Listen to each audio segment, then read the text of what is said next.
A venit luna ianuarie 2023. Hai să începem. Toyota BZ4X. Am făcut prezentare la ea. Acum apucăm și noi să ne plimbăm mai mult cu ea. Știți că o perioadă n-au putut să le pună pe șosele pentru că au avut acea rechemare cu prezoanele, mă rog, au rezolvat-o. Acum Toyota BZ4X este pe șosele, a ajuns la clienți. Ce putem învăța despre ea? Da?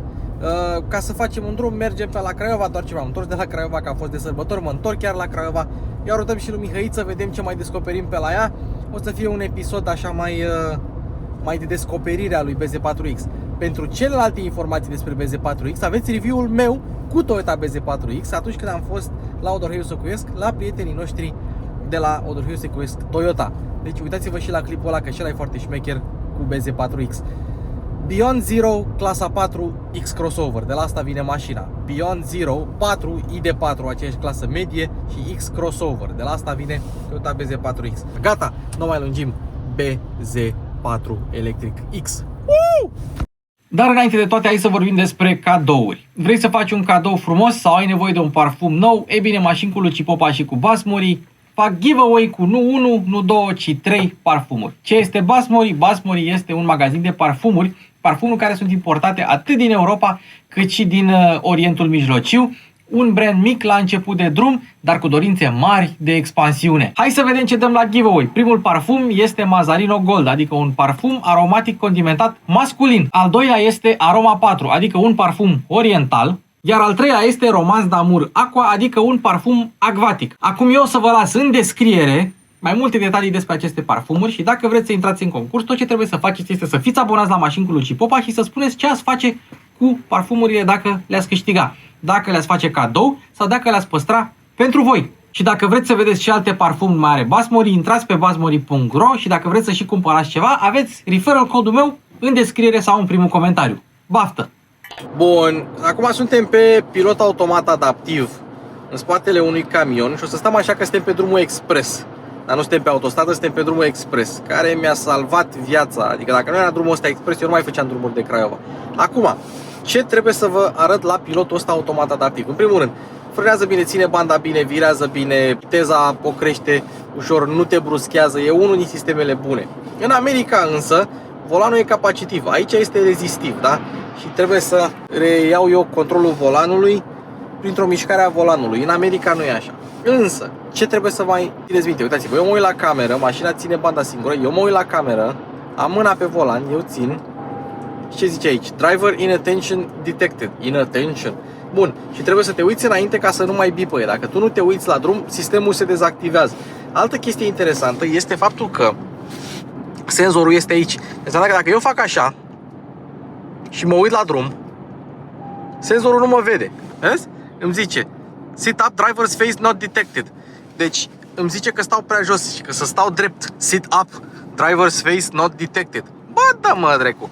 Dar asta e un lucru bun. Oricât de mult nu ne-ar plăcea nouă chestiile astea, e un lucru bun și este de siguranță, da? Bun, hai să arătăm și consumul. Ăsta e consumul pe care l-am scos eu până acum, 17,6 kWh la 100 de kilometri.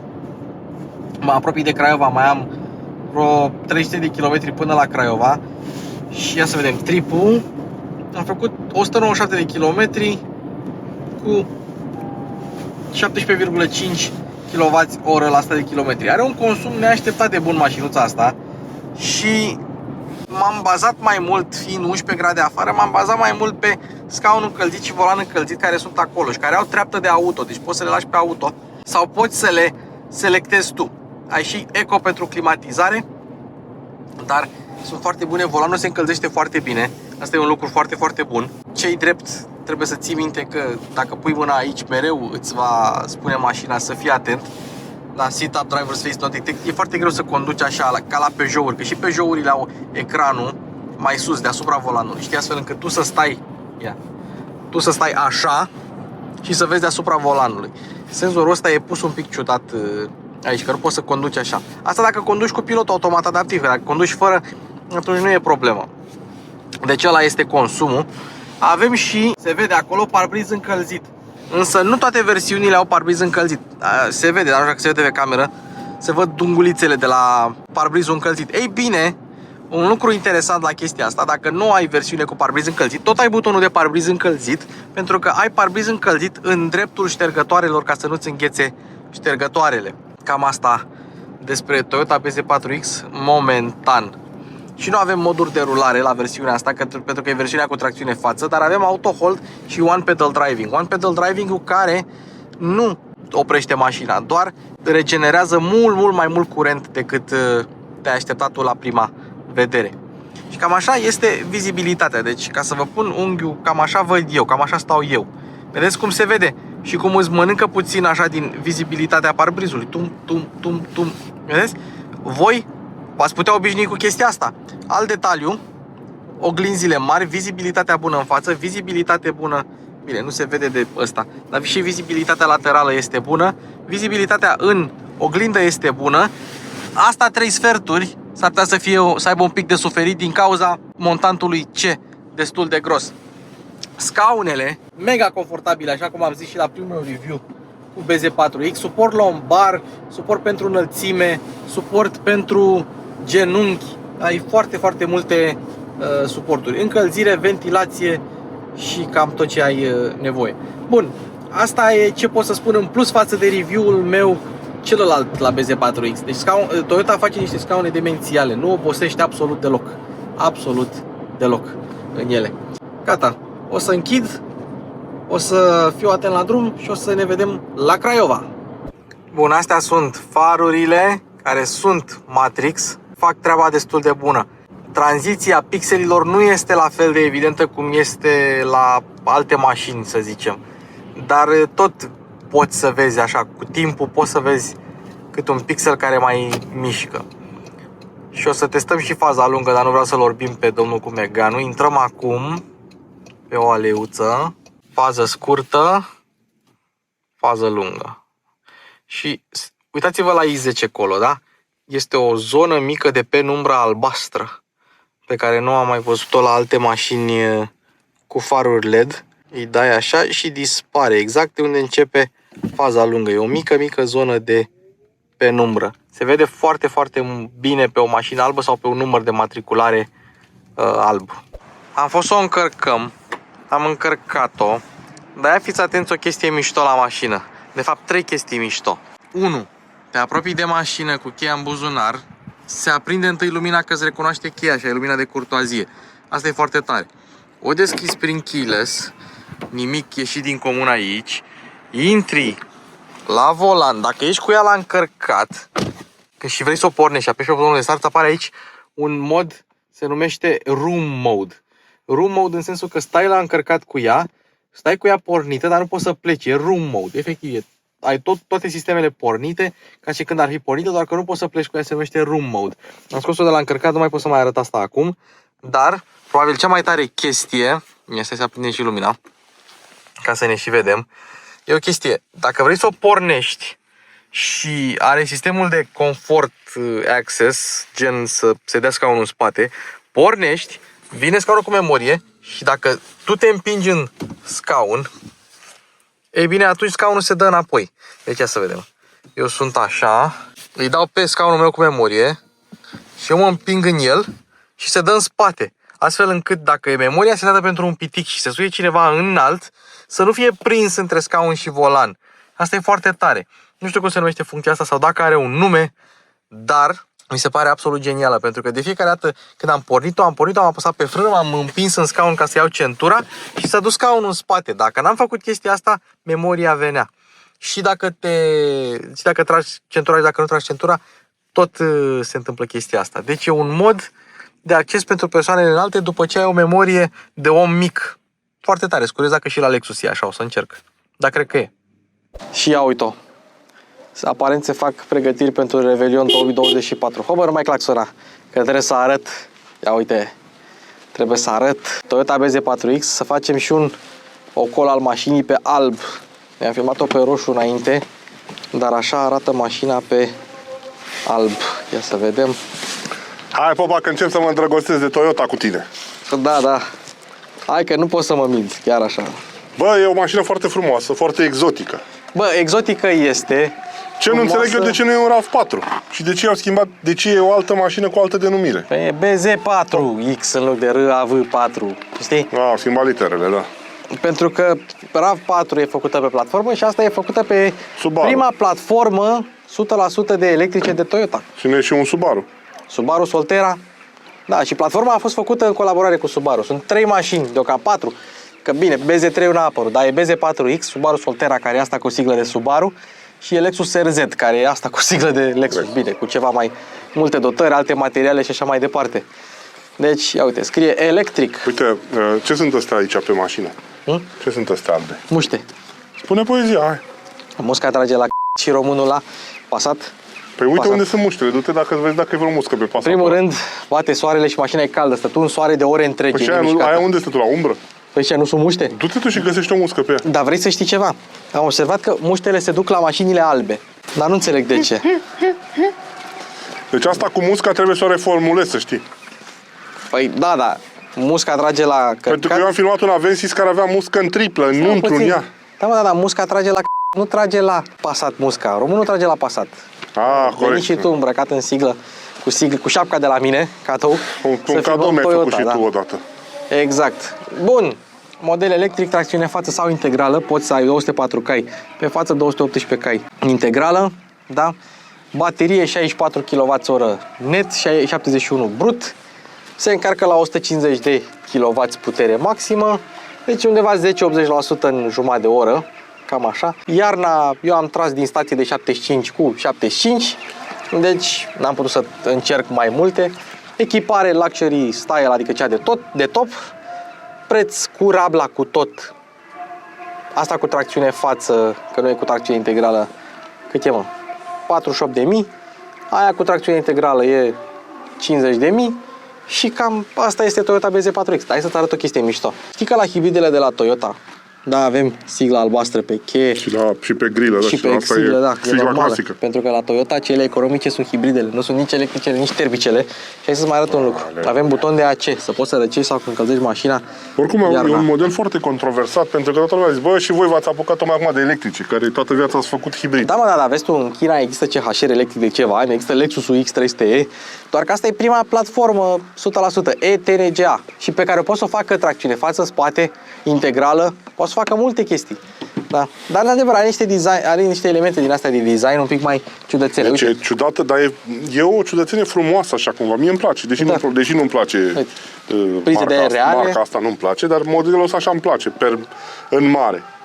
camera 360 e un pic mai într-o parte. Ia uite, avem și o grilă pentru răcire, un pic acolo la radiator. Nu avem franc în față, dar avem tot felul de elemente din astea aerodinamice pe aici. Avem LED-uri Matrix cu spălător. Avem camere 360 de grade, aici frumos. Cum sună? Da, da, ia dă cu ușa. Ha? Asta e specifică chestia lor. Da, nu se mai închide. Cum se închidea odată? Avensisul a avut o particularitate. Da. Pur și simplu așa au gândit-o. Poate că acum e altă mâncare de pește. Multă mașină, dacă mă întreb pe mine. Bine, și prețul e... Multă mașină și multe elemente de plastic. Dacă vezi, pornește de aici din bară și până în aripă. Nu știm dacă toate aceste elemente din plastic sunt din plastic reciclat chiar. Pentru că e Asta foarte nu știu să-ți posibil dau un să fie. răspuns. La interior găsești mai multe materiale reciclate. Type 2, CCS, primești tot felul de cabluri cu ea. Da, și domestic, care la mine acasă acum eu încarc cam panouri solare. De la vecinul, știu. De la vecin. Hai, recunoaște că te sar noaptea gardul și fur curent de la vecin. Nu pot, deși n-ar fi rău. Dar avem camere, nu pot să fur de la vecinul. Bruxelles, Belgia? Nu, mașina e făcută în Japonia, doar că acolo e sediu european. Da, Toyota Motor Corporation are serie de șasiu de Japonia. Făcută în Japan, mă. Nu făceau ei o astfel de mașină În Europa. în Europa, mai ales pentru că piața de desfacere nu e mare. Știi că eu am butonat-o puțin când ne-am plimbat pe aici. Da, zi. Că nu mi s-a părut cea mai calitativă pe partea asta de... Vrei să știi, materialul e moale, aici e asamblare. moale. Vrei să știi ceva? E Toyota. Cine are Toyota o să o recunoască imediat ca materiale de Toyota. Corolla, RAV4, Corolla Cross, Yaris și așa mai departe. Oricum, asta e la nivel de Highlander și Camry ca și finisaje, scaunele la fel, știi? Scaune bune, mari și loc foarte mult în spate. Ei, asta e poziția cui? Am umblat eu un pic la scaun, dar oricât de în spate l-ai, da? Ia. Uite. E loc. loc. Aici fii atent. E loc și de mai bine. Da. Este, într-adevăr. Este. Mult piano black, da. Buzunarele sunt destul de adânci. Foarte, știi ce observ așa? Dar vrei să știi ceva? Scârțuitul ăsta, da, chiar dacă există, spun eu că va rezista în timp mai bine decât la altele. Mă rog, la altele nu apar. Apare în timp, știi? Apare în timp, la asta dispare sau poate nu dispare, știi? Știi ce observ la ea? Sunt foarte multe chestii diferite. Deci avem partea de scaune, care zice scaune de calitate. Și banchetele și scaune din față. Scaunele, da, top. Avem o unitate multimedia care o să o vedem. Ceva nouă. foarte reușită și foarte... Dar avem și unele lucruri care amintesc de ceva ce n-ar trebui să fie la o marcă ca asta. Cum ar fi? Toyota nu e o marcă premium, e o marcă fiabilă. Știu. Lexus e o marcă premium. Și o să aduc și Lexus dacă Știu, dar tocmai pentru că faci 10 milioane de mașini pe an, Da. ar trebui să descoperi niște lucruri sau să le fi învățat deja. Dincolo de fiabilitate, mașina merge foarte bine. Tu ai văzut că am făcut chiar și un mic test de elan cu ea pe drum. Am văzut. Pentru o mașină electrică, care e automat și grea, merge incredibil de bine tehnic și ca ținută de drum. Da. Dar hai să ne mutăm în față. Merge... Hai să ai și Hai la portbagaj, până ne mutăm la interior da. și poate și plecăm, că m-a zăpăcit vântul. Și înainte de toate astea, fii atent, dacă Volkswagen pe ID4, ID5, ID3, Audi Q4 pune tambur pe spate, ia uite ce are asta pe spate, discuri ventilate. Dar mașina asta, corect că concurează cu Skoda Enyaq. Și cu ID4, și cu... Ia să vii tu cu un Enyaq, să-l vedem. Îl vin, ăla tot tambur pe spate are. Da? Uite. Ai spațiu, aici se țin cablurile, ăla e cablu Type 2. Apropo, stai puțin. Ia uite, e loc pentru copertină, vezi? Ia să o ascunzi aici, foarte Da. bună. JBL subwoofer, da? Dacă vrei, 452 de litri, indiferent de alegere de tracțiune. Da, bancheta se rabatează și are Și spătar reglabil. inclinare, Da. Asta e foarte tare. Dar de unde le are? De aici? Cum e că de unde le are? De la Toyota. Nu, de unde se reglează? Uite și aici un gemuleț mic așa. De adevăr o să springi centura dacă faci chestia. N-a prins, asta e o... Și un gemuleț mic stor. acolo frumos. Stai puțin, hai să văd dacă se închide portbagajul din cheie. Asta chiar sunt curios. Așa. Da, mă, se închide. Ușile îngroapă, acoperă pragurile, Acoperă ceea ce e pragurile, bine. crossover. Vrei să știi care e chestia?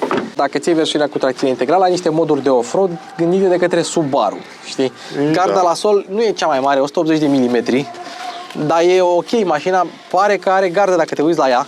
Față de altele, pare că are gardă și te duci la ID4, te duci la ID5, te duci la Enyaq și n-ai atâta, vezi, loc. Și atenție, avem roți pe 20. Roți pe 20. Roți Care iar e o chestie cam echipări de tot. bizară pentru o mașină electrică. Da, da, poți să-ți iei versiunea de bază cu roți mai mici, Și da. mi se pare că diferă autonomia. Și Toyota recunoaște lucrul ăsta. În funcție de, Da, de, în funcție de de jante, dimensiunea da. roților. Ceea Au ce iar e recunoscut ok. asta, da. Ei, iarna, că noi suntem iarna acum, eu am scos Craiova-București o autonomie de 360 de km. Adică nu ai scos Craiova-București tur-retur, ai scos doar Craiova... Nu, da, cât am consumat. București-Craiova și am avut un consum de 17 și jumate, care vine echivalentul a 360 de km autonomie din bateria asta, știi?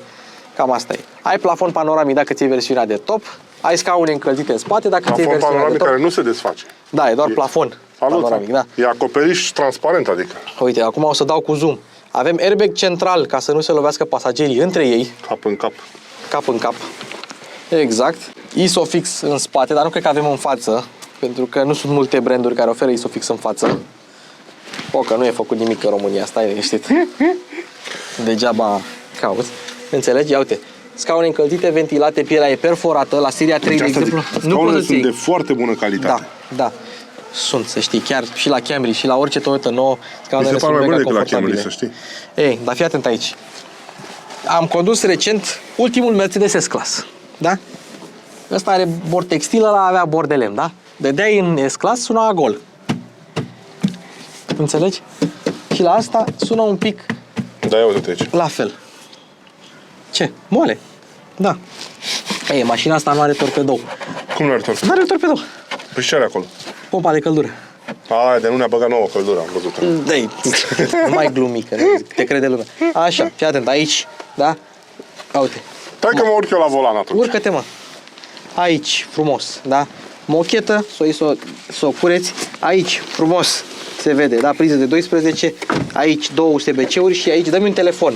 Nu am.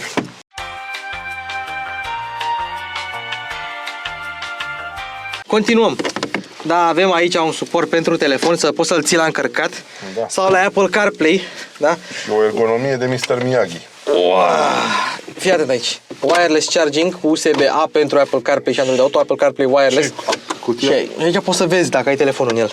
Și stai puțin. Păi și dacă bagi un telefon mai mare? N-are loc? Păi eu cred că nu. Cum nu? Și cu firul în fund? Păi nu, cu firul nu, că e wireless charging, adică Păi nu pentru... conectivitate, într-adevăr, ăsta nu trebuie să fie aici. Dacă e să mă întreb pe mine. De exemplu, nici consola asta care este goală aici. Da, ăsta e locul torpedoului. Hai noroc, Mihai. Dar, uite, aici se vede lipsa de experiență cu, nu știu, cu în jurul oamenilor. Deși fac 10 milioane de mașini pe an. Așa. Ai spațiul ăsta gol. Uite la aici, da? Genunchiul meu vine aici. La ce pui plasticul ăsta? Oricum ai făcut o goală. Lasă doar bucata asta ca să ai loc să miști piciorul. Eu nu pot să... Deci, Da, uite, aici nu mai încăpea wireless charging-ul dacă nu face chestia asta. Același lucru, Și aici e... același lucru, bineînțeles, ia uite, observi asta. Și la piciorul stâng. La Asta limită, nu e făcută să dai cu piciorul în ea tot. la limită mânerul de la ușă. Ca să nu-ți mai spun de... Hai, filmează și Ce nu asta? tăia. Asta e plastic de Toyota. Asta e plastic de Toyota, într-adevăr, da. Iar ceasurile de bord au venit de la un model Peugeot. Pentru că nu le văd. Deci nu le văd. Acum nu e treaba mea să... Trebuie să dau... Cite cum a făcut, zici că e motoraș electric. Acum văd ceasurile. Da. Și... Poți să Și? conduci? Așa, Dăm puțin telefonul tău. așa. Eu încă văd bine. Da, Stai să dau cu 1x. Telefonul acum este la nivelul ochilor mei. da. Voi vedeți scrisul din bord. Că eu îl văd așa și așa. Păi, hai mă, că-ți bate soarele în ochi. Bă, Să zic. Luci. Se vede, mă, eu îl văd de aici perfect. Ia, dă Bă, cu tu ai ochelari. Nu e vorba că am ochelari. A, tu te referi că... Sunt prea mici distanță? caracterele. Da. A, la asta te referi. Sunt prea mici. Adică le vezi, dar le vezi mici. Ce dracu ai tot locul ăsta ce nu trebuie să te faci mai mari puțin? Sau măcar scalabile. Bă, opțiune, bord mic, mediu, mare. Știi? Păi ăsta e el mare. Cel mic Versiunea cum de e, bază bă. e... Da, e alt ecran. În rest, e ok ca mașina, așa îmi place. Au o vizibilitate foarte bună, de exemplu, pentru un crossover sub. Da, Oglinzile vizibilitatea e. sunt puse unde trebuie. Geamul custode, Da. care te ajută să nu ai unghiuri moarte. Ăsta mi-ar plăcut să se desfacă, da, mă rog. Nu se Fiecare desfacă. producător cu, da, Da, cu adelor. e doar de iluminat și e un pic strâmtă în jos aici la picioare, nu? Apropo, Pentru cât e de mare pe afară, te știi? lași tu de plasticele astea. Da? Bă, Sunt cam ca la Mercedes. cam ca la... E mult peste Tesla asta. A, păi Tesla se știe chiar că e în epoca de piatră, la finisaje și la lucrurile astea. Uite, aici, din unghiul ăsta, e mișto să vezi cum e cascheta asta de la coloana de direcție, vezi? Apropo, și... Păi ea merge acum, nu? La Ce? ce mi-ai pornit încălzirea în Nu volan? eu. Și fii atent aici, e pe auto. Care pe auto. Da, mie aprinde mine, că eu vreau. Și aici este senzorul. Ia, fii atent. Punem, nu știu dacă în parking merge, dar pune mâna acolo, acoperi-o. Și așteaptă câteva secunde. Asta era de spune dacă dorm la volan. Da, în parc nu merge. Dacă ești în mers, da. În mers merge. Fii atent aici. Apropo, da, avem așa. Deci, cotieră, 2 suporturi de pahare, deschizi asta, da? Ai aici mochetă, deschizi asta și ai și un compartiment ascuns. Până aici, mă mir că nu ajungi pe sub mașină. Da. Da, e de apreciat. Dar uite, exact ce zicea, spațiul ăsta de aici, Asta e moale. ăsta aici putea fi un pic valorificat altfel. E mișto, e util, dar îți vine exact în picioare. Hai Eu să- sunt cu scaunul în cea mai joasă poziție. Deci dacă îmi ridic scaunul puțin, ia uite. Uite unde îmi vine genunchiul meu. Să-mi aduci Skoda Enyaq. Îți aduc Skoda Enyaq, îți aduc. Îți Așa aduc. îmi place, nu pot să zic că nu-mi place ca mașină. Volan mic, Pentru că știu că E sunt foarte mare manevrabilă. fan al electricelor. foarte manevrabilă, stai sus, ai o poziție înaltă, mai înaltă decât la alte mașini de genul. Știi, volanul e mic, se manevrează ușor. E chiar prea mic. E chiar Dacă mă întrebi fix pe cum trebuie pentru mine, dacă e să mă întrebi. Părerea mea. Hai să ne plimbăm cu el mai lălăim pe Bine, hai să ne plimbăm. Treci la volan? Eu trec? Nu vreți cu Nu mine? mai merg, că mie că mă trăznește. Sfântul Volkswagen. Sfântul Volkswagen. Pauză și le schimbăm între noi, hai. Bine. Bun, și hai să facem o chestie. O punem în marș arier și în marș arier, deși volumul se reduce, dacă asculti muzică foarte tare, volumul nu se reduce astfel încât să abia auzi muzica, nu, se reduce foarte puțin, cât să simtă. Eu nu pot să pun acum că n-am muzică necopyright, doar vă spuneam. Și încă un detaliu. Da? Dacă vrei să coboare oglinzile amândouă, te duci ori în stânga cu butonul, asta e în stânga, în centru e așa și în dreapta e tot așa. Deci ambele geamuri coboară, ambele oglinzi coboară, indiferent de poziția pe care o setezi. Stânga, dreapta, doar că central se ridică. Și sunetul ăsta e pentru marșarier, care e un pic enervant. Ha, și uite ce a pus mișto. Vai, ce culori frumoase. Gata, eu vreau și regenerare, că așa îmi place. Bai, ce vrei tu? Poți regenerare, poți autohold, poți avea pe toate. Uite cât de ușor e de manevrat. Deci uite cu volanul ăsta micuț așa. Și vrei să știi ceva? Asta e una din mașinile în care eu pot să stau la stâlpul central și să ajung la pedale. Da? Ceea ce e foarte tare. Și cu scaunul e confortabil, ai și susținere laterală. N-ai foarte multă, dar ai suficientă cât ai nevoie. Da?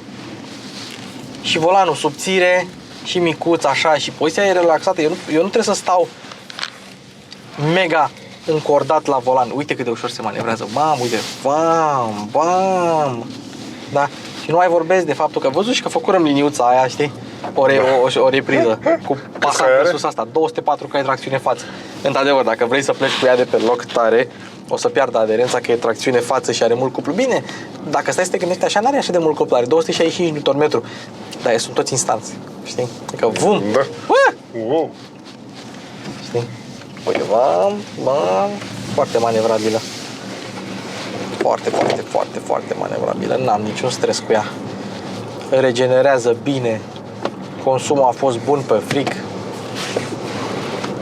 Ce se aude pe acolo? Bă, dar telefonul meu, că n-ai un capitonaj, nu are nimic, e totul plastic în buzunarele ăștia de ușcă. Toyota. Hai că nici Audi Q4 n-are. Păi niciun Audi nu are. Uite, frumos. Nu se aude. Dar văzuși că merge frumos. Hai că merge frumos. Deci mașinile astea merg mai bine tehnic decât sunt finisate. Și mai ales cât de bine au calculat ergonomia. Dacă Toyota ar lucra la lucrurile astea și ar avea ergonomia europenilor, atunci ar fi wow. Da, dar vezi tu, n-ar mai fi Toyota dacă... Adică Priusul nou are fix interiorul ăsta. Dar Priusul nou mi se pare o mașină absolut genială. De abia aștept să merg cu ea. O să rupă la vânzări. Hibridă de 200 de cai. Care are și performanțe bune. Vrei să știi ceva? Uite, camerele, care sunt mega bune. Da, uite, dacă dăm în spate, să arată spatele. Avem și ăsta și o să facem la final, când o să ne întoarcem, o să facem și parcarea automată. Da, până pe la vreo 14 km pe oră îți arată camera. Și vrei să știi ceva? N-am avut nicio problemă. Deci n-a fost mașină pe care să nu pot depăși de la Craiova la București cu asta. N-a fost, efectiv, orice vreau, bum, înțelegi? Iar o mașină electrică pe depășiri e aproape incredibilă. Aproape. Bun, hai să ne focusăm pe altceva. Apple CarPlay, ecran mare, 12 inch. Frumos, tot full screen, răspunde bine. Da? Wireless, dar și cu fir. Eu prefer cu fir. Toată lumea știe de ce. Da? Sistemul audio JBL. Bestial. Deci, e cel mai bun sistem pe care l-am auzit în tot anul 2023. Dar, într-adevăr, unitatea multimedia e mult schimbată și evoluată față de ce am mai văzut pe la marca asta. Ce mai vrei, mă, că e destul de cald în mașină, chiar cald, chiar bine în mașină. 24 de grade și aerul este... Pe ce? Pentru că e cald în mașină. Acum chiar e cald în mașină, nu poți să zici că nu e cald. Da, că a stat în soare. A stat în soare, da. Dar foarte curioasă chestia, că m-aș aștepta ca la o mașină electrică să-mi bage cald instantaneu. Până da, și, vezi tu, pompa de până căldură și aceul la asta, repede. pompa de căldură și aceul la mașina asta sunt aceeași unitate. Eu cred că e posibil. Alte mașini au buton de hit pentru căldură. Asta la asta cred că trebuie să activezi ACU. Pentru că dacă activezi ACU, autonomia nu scade. Nici nu crește, nici nu scade. Știi? Dar, ce trebuie să țineți minte? Dacă folosiți climatizarea la mașina asta, 1. Autonomia scade cu în jur de 100 de km. 100 de kilometri? Cam așa. Ia, oprește tot, pune pe off. 260 are acum. 351 are, știi? E bune? Da. Adică ia o treime, un sfert? Un sfert din autonomie, dar așa se întâmplă la toate electricele. Problema e că alte electrice mint cu privire la chestia asta. Îți lasă autonomie mai mare și după aia mergi 700 de metri, să zice 1 kilometru. Da. Pe când la asta îți spune exact cât e. Îți spune exact. Da, fii atent, eu aș face... Și altă chestie, ce am observat eu la mașina asta. faci 1.0 km, da? Din autonomie scad 1.0 km. Luci, hai, e foarte fixată, e foarte bine. Uite, și preotul. părintele are preotul CC-ul. cu CC-ul. Hai, să nu mai te aud. Da, că știi că și acolo sus are unul bleu. Da. Fii atent. Eu aș face, dacă aș fi mare vlogger și aș avea acces la mașinile astea electrice, aș face niște teste în condiții de astea de iarnă. Așa. Ai văzut ce s-a întâmplat în America acum, cu zăpezi? Ce, cu testele? Cu mașinile, că s-au încărcat în 7 ore. Păi... Eu aș face următoarele teste, pentru că situația de a rămâne înzăpezit, chiar și aproape de oraș, uite cum e aici, uite cum ești aici. Imaginează că e zăpadă, și a nins și cade un copac. Da. Suntem la 3 km, 5 km de localitate. Ce facem? Stăm în mașină și așteptăm ca cineva să vină să desfacă drumul, cu o drujbă, cu excavator, cu ce e nevoie. Uite că stă. Bă, stă. Bine, ce să zic, stă bine. Da. Cât timp ar sta în regim de căldură, să-ți facă un 22-24 de grade, dar în condiții de viscol afară, de minus 5 grade, minus 10 grade, de vânt, cât ține bateria? Ține 2 zile. O zi tot trebuie să țină. O zi tot trebuie să ține. Atunci ești ok. Dacă te ține o zi, ești ok. Te ține o Dar zi. problema este alta. Dacă ajungi într-o situație din asta și stai 12 ore, să zicem, 20 de ore și te scot de acolo, se desface drumul. Tu câtă autonomie mai ai până la următoarea stație? Aia e problema mașinilor electrice. Păi și dacă invers, o iei cu benzina, da? Chemi un prieten, îți dă benzină, îi pui benzină, îi pui motorină și mașina merge. Aici e problema, pe asta nu poți să o încarci oriunde. Există generatoare mobile. Pe motorină. Nu contează pe ce Asta este o vulnerabilitate a mașinilor electrice. Oricât, adică eu știu bine că îmi plac, dar sunt și realist cu ele. Da. Dar de ce mergi așa de tare cu ea? Nu să-și să-i dau. Păi mergi constant, cu o viteză constantă de 60 la oră, nu pe alocuri cu 90 și pe alocuri cu 30. Bine, ia fi atent. Deci, direcția rapidă, precisă, nu prea simți mare brânză în roțile față, dar parcă e mai conectată la roți decât e seria 3 asta nouă. Dar, nu, ce vreau să zic, pentru o mașină electrică nu se simte grea, nu se simte atât de masivă, știi, masa aia de... Dar mergi cu un ID4 și cu un EV6 până la un punct și asta se simte un pic mai conectată, mai plantată. Dar știi că și CEO-ul de la Toyota au spus niște chestii, că ei nu vor renunța nici la motorină, nici la benzină, adică vor merge cu toate. Vor merge cu nu merg hidrogen, pe o politică din asta, Doamne, gata, terminăm cu benzină, cu motorină, merge doar pe electrice. Nu, mergem pe toate, pentru că Toyota știe, fiindcă este și producătorul care are fabrici pe toate continentele, exceptând Antarctica, că m-a corectat unul dintre urmăritori. Da. O să facă și acolo. Probabil. Adică Toyota știe, bă, acolo avem nevoie de pick-up-uri, acolo avem nevoie de RAV4, acolo avem nevoie de asta, acolo avem nevoie de Supra. Știi? Da. Supra care n-a văzut Japonia. Da, și asta e o... Luci. O, abia aștept să iau Supra aia. Ei, fii atent aici, imaginează-ți că e o căruță în față, sau e un Logan în fața noastră, vrei să-l depășești, da? Da. Semnalizăm, te duci?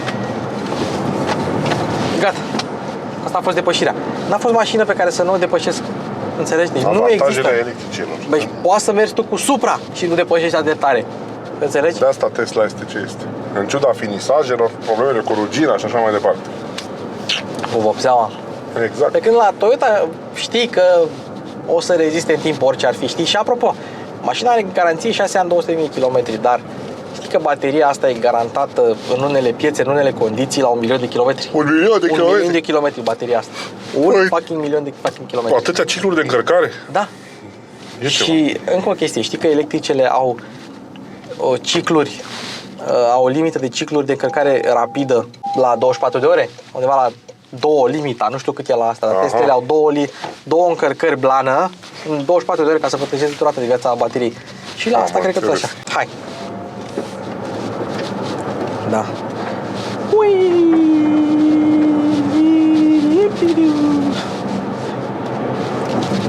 Opa, așa! Bă, și stă și e și silențioasă și e și oarecum confortabilă.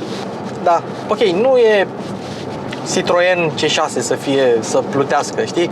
Dar parcă stă mai bine ca Passatul pe șosea. Nu e la fel de barcă. Nu e la fel de barcă. Știi? Bine, sunt de dimensiuni diferite oarecum. Da. Vreau să văd și eu rivalii europeni, mai ales Skodele zisei, că sunt curios ce au putut să facă europenii. Asta are sub 2 tone. E bine. Da. aproape 2 tone, dar sub 2 tone. Știi? Dar, de exemplu, Volvo la XC40 pe mine m-a impresionat. Aia e într-adevăr o mașină electrică. impresionantă, da. Este. Dar gândește-te că, bine, și la aia poți să ai o variantă de 200 și un pic de cai, cum e asta, cu tracțiune față, știi? Dar diferența e că la aia, pe tracțiune integrală, are dublu puterii ăștia, 408 cai, știi? Știi? Și prețul e mai mare, dar nu e dublu, să zici că... Acum depinde, știi? Modelele electrice sunt scump de construit până la un punct, dar cu cât vrei să crești puterea, după aia nu mai devine atât de scump, știi? Că ei îți cer mai mult. Aia e altă chestie. Dar trebuie doar să poți să descarci din baterie, că motoarele electrice duc, știi? Bateria să poată să descarce. Asta zic că oriunde vrei să te duci cu mașina asta, vum, chiar dacă ea nu pare să aibă multă putere, dar vezi tu, pune-o pe asta și pune un ID4 și asta pare mult mai rapidă, știi? Asta face 100 în 7 secunde jumate, da? Care e cât un Golf 5 GTI. Deci nu e lentă. Știi? Nu e lentă. Iar pe reprize îl bate Golful GTI de lusucă. Nu mai stăm la discuții. Văzuți ce distanță dăduci tu la Passat cu asta, știi? Și când te gândești că asta are 2 tone și... Da, mie nu vine să cred pentru un model cu tracțiune față cât de frumos au făcut-o să vireze pe asta. Virează din scurt, virează bine, virează ca lumea și nu are ruliu. Nu simți că se duce mașina, se bagă sub ea, ca o mașină grea cu tracțiune față. Ajută bateriile care sunt plate și sunt jos, amplasate jos. Dar sunt multe modele electrice care sunt un pic copleșite de masa mașinii. Și se simte masa la și el. la asta nu se simte. Iar asta, într-un fel, e ce ai vrea, să subvireze mașina, să fie nasoală sau să aibă un plastic mai ieftin pe... Să aibă un plastic de calitate, să aibă un interior în care să mă simt bine, pentru că știu să o conduc. Da, nu vrei, e vorba de caracteristica mașinii în sine. Tu vrei o mașină nefinisată din punct de vedere dinamic. Dar ia fi atent ce vreau să te întreb. La nivelul ăsta de preț, de la producătorii premium, avem ceva? La nivelul ăsta de preț? La 50.000 de euro. Bă... Electric nu cred că avem. Începe iX3, i4, încep de la 50 și un pic de mii. Știi? Da. Cam unde se termină asta, știi? E complicat. Adică poți să iei un i4, dar... Uite, e vechi de ăsta nou. Ce șmecher arată. Uite ce manevră au făcut aici datorită ăstora Ce îl înjură pe ăla? gardurilor, pentru că oamenii nu mai pot să parcheze decât pe carosabil și parchează și pe o parte și pe alta și se blochează Da, se circulația. duc toți la magazin să-și cumpere pâine. Cineva foarte inspirat a pus aceste, când a renovat strada, a pus aceste, ce sunt astea? Dar cine e Așa a fost inspirator? proiectul. Best Car Conform Tech. standardelor. Stand la. Bă, mie îmi place tehnologia din mașina asta, dar în rest Bă, deci știi cum bubuie boxele? Adică la cât de bune sunt scaunele, Da. te așteptai și restul să Ia, fie. scoate și mie portofelul din torpedou. Păi nu are torpedou, mai îmi spus așa odată. Da. Hai. Da, într-adevăr, merge frumos. Merge frumos. Eu când am testat-o prima dată, am testat așa scurt, pac, până dorheu secuiesc puțin. Știi, și era aglomerat, era seară. Acum că am reușit să fac kilometri cu ea, mă bucură enorm. Enorm mă bucură. E chiar... Oricum e bine că toți încep să aibă în oferte măcar 1-2 modele electrice. Da. Și te gândești că Toyota încă mai vinde mașini pe benzină și mașini pe motorină. Și are și hibride, și plug-in hibrid, și electrice. Și n-are nicio mașină mild hybrid. Una nu are. Niciuna? Niciuna. Ce chestie. Că n-are nevoie. Mild hybridurile sunt găselnițe pentru a scădea emisiile de CO2 la nivel european. Da? Toyota n-are nevoie, că vinde hibride. Da, și... Da. Și poate să-și permită să vândă mașini pe benzină, Yaris. Da. Poate să-și permită să vândă mașini pe motorină, Hilux. Știi? Poate să-și permită să vândă... Dar Camry se mai face Camry? Cum dracu să nu? Deci Camry se face. Camry se face, Mazda 6 se mai face, Honda Accord nu se mai face. Nu, de ani de zile. Se face, dar se vinde în Republica Moldova. Cum? Se vinde în Moldova. Cine? Cum adică cine? Honda Accord? Da. Deci se face. Păi se face. Stai puțin, nu vorbim de ce e disponibil în România. Honda Accord, model, da. se mai face. Deci Honda Accord se mai face, Mazda 6 se mai face, Toyota Camry se mai face. Da. Europenii nu mai fac Passat, Mondeo, Insignia, Țaca-Paca. Talisman. Bine, ăla. Așa. 508-ul. Nici ăla se face? Ăla se face, da. E bine atunci. Și Citroen C5? Nimic. Numai deseuri. Numai C5X-ul, care e struțo cămilă. Struțo crossover. Mă depășește complet. Făcut și cacalul. Mă depășește complet. Da, mă, pentru că nu mai vrea SUV-uri crossovere. De ce Toyota n-a făcut un Camry electric? De ce? Da, Toyota, Volkswagen a făcut așa. ID3, ID4, ID5, ID6 și abia a 5-a mașină, ID baz și abia a 6-a mașină electrică, ID7-le care e un sedan. Driver attention detected. Deci de fiecare dată când te uiți, uite, eu mă uit, da? Da, văd că spune. Ia. Hai, mă. Așa, da? Driver in attention. Și acum, dacă pun așa, Acum scrie canceled. nu, cancel că mă uitai. Sit up, driver's face not detected. Pe la fața ta ce să mai recunosc? Da. Bine, chestia asta cu infraroșu aici, care îți citește clipirile din ochi și îți recunoaște fața, nu știu cât de sănătoasă este pe termen lung. Tare treabă. Nu e chiar așa să-ți un fascicul de infraroșii care să-ți dea în ochi tot timpul. N-are senzor fix în ochi, să-ți citească toată fața. Eu n-aș accepta, eu primul lucru, adică eu astfel de dotare nu mi-aș cumpăra niciodată pe nicio mașină. Dar cred că se poate, ia stai să vedem dacă se poate detecta, dezactiva. Pui bandă de scoci. Nu, dacă pui banda scoci, nu o să meargă pilotul automat. Pe poftim. Se poate coda probabil să nu mai fie activ. Așa, ia. Lane assist off. Cine? Lane departure e off. Cine? Blind spot monitor e on. Așa. Rear cross traffic alert. RCD cu pietonii. PCSB. Ce să Parking system braking. Paca, așa. Safe exit assist. Da, asta când deschizi ușa dacă ai mașină în spate. Road sign assist. Vehicle settings și driver. Ăsta unde e? Ia stai. Trebuie să fie driver ceva. Driver attention. Trebuie să fie pe la settings. Vehicle settings. Hold OK for settings. Tire pressure warning. Driver monitor camera. Driver monitor camera. Aia, scoate. Off. Gata. Am scăpat de ea. Ți-am zis că se poate dezactiva. Da. Adică nu e... Și în sfârșit, acum pot să nu fiu atent la drum. Știi? Adică nu e ceva recomandabil. Da? Zi poezia, hai! Mulțumim pentru că v-ați uitat la acest episod fabulos. Da, am văzut... Stai să parcăm. Hai mă, popa, mă, că avem treabă, mă. Stai mă, start forward. Stop the vehicle. Da?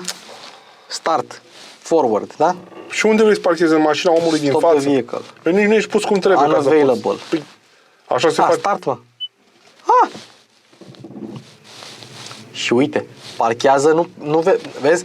Ăsta e sistem deștept, pentru că nu parchează pe mașină, nu parchează raportat la alte mașini, parchează raportat la locul de parcare. Da. Și după aceea o să trag iar de... Na, e avansat. Un available in current position, da. In current condition. Hai, parchează-o tu manual, lasă vrăjeala. Bine. Parchează-o de poză.